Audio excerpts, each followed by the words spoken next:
Madame, mademoiselle, monsieur, bonjour. C'est aujourd'hui le jeudi 18 janvier 2024.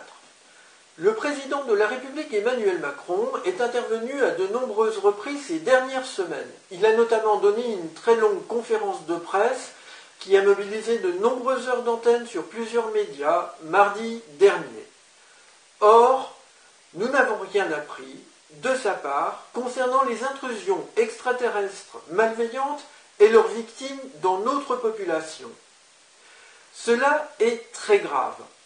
Je vais vous montrer ce que j'ai découvert à partir des noms du président de la République, du Premier ministre et du ministre de la Défense qui sont chargés précisément de nous défendre comme les premiers responsables dans ce domaine concernant des intrusions extraterrestres malveillantes.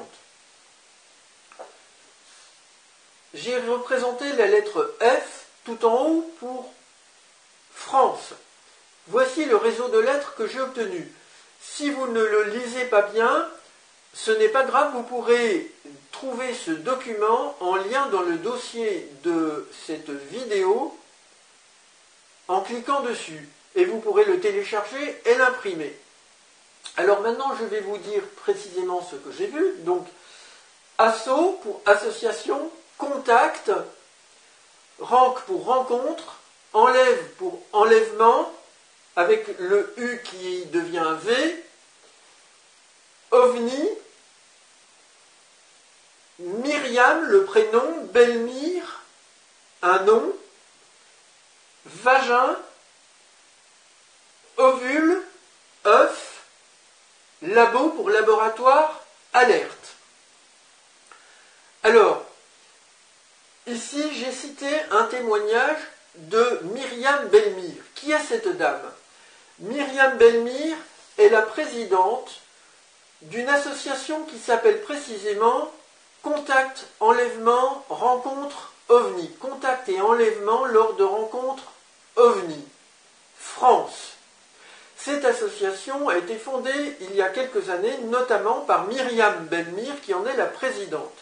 Elle a un site internet et elle a édité ce livre que l'on peut trouver chez lulu.com ou sur le site internet de l'association CERO France en août 2021. Ce livre, qui s'intitule Rencontres extraterrestres, rassemble 19 témoignages de personnes qui sont toutes adhérentes à cette association.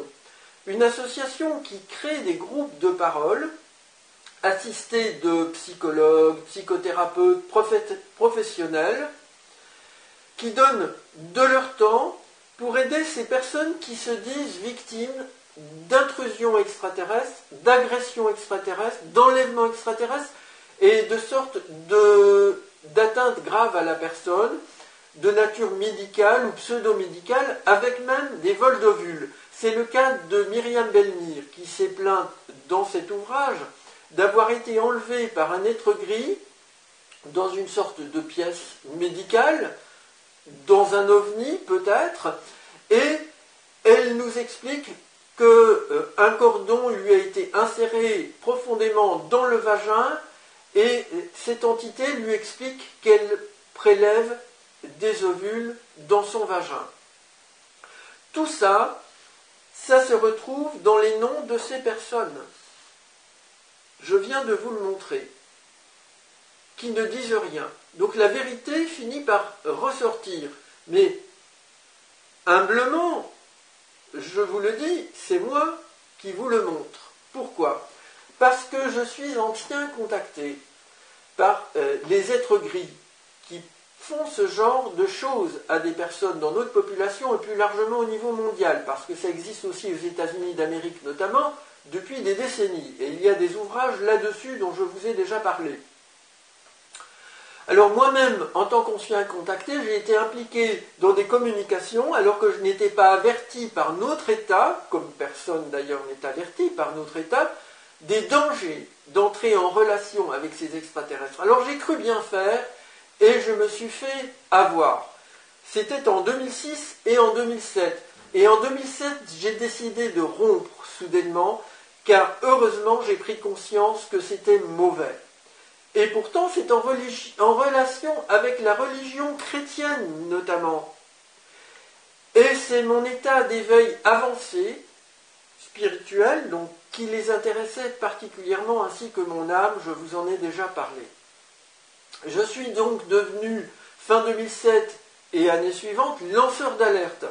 J'ai prévenu notre État, j'ai appris par des policiers des renseignements généraux venus me rencontrer à la demande du président Nicolas Sarkozy en 2010, dans un café, que, effectivement, nos services de renseignement s'intéressent à ces questions extraterrestres et ils ont recueilli de ma part de nouvelles informations pouvant les aider dans leurs études. Néanmoins, notre État ne prévient pas la population et le CE France s'est créé faute de mieux. Des enfants même sont concernés. Un témoignage concerne un enfant qui, devenu adulte, s'est ensuite fait prélever du sperme par des êtres gris. Donc ces choses-là sont très graves. Et il faut urgemment que notre État bouge.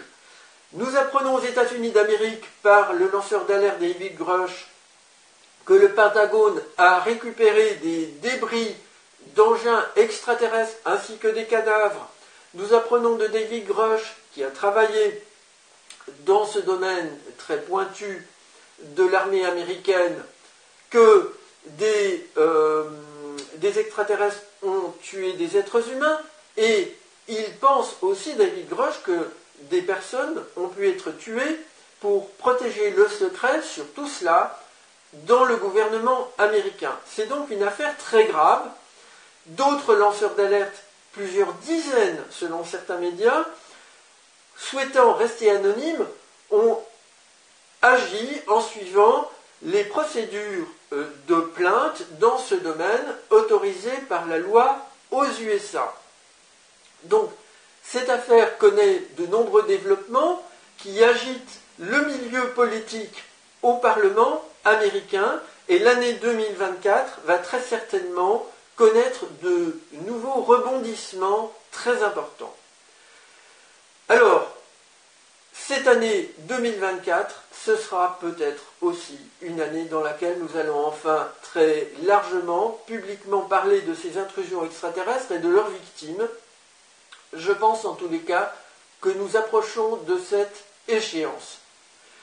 Madame, mademoiselle, monsieur, je vous remercie pour votre attention.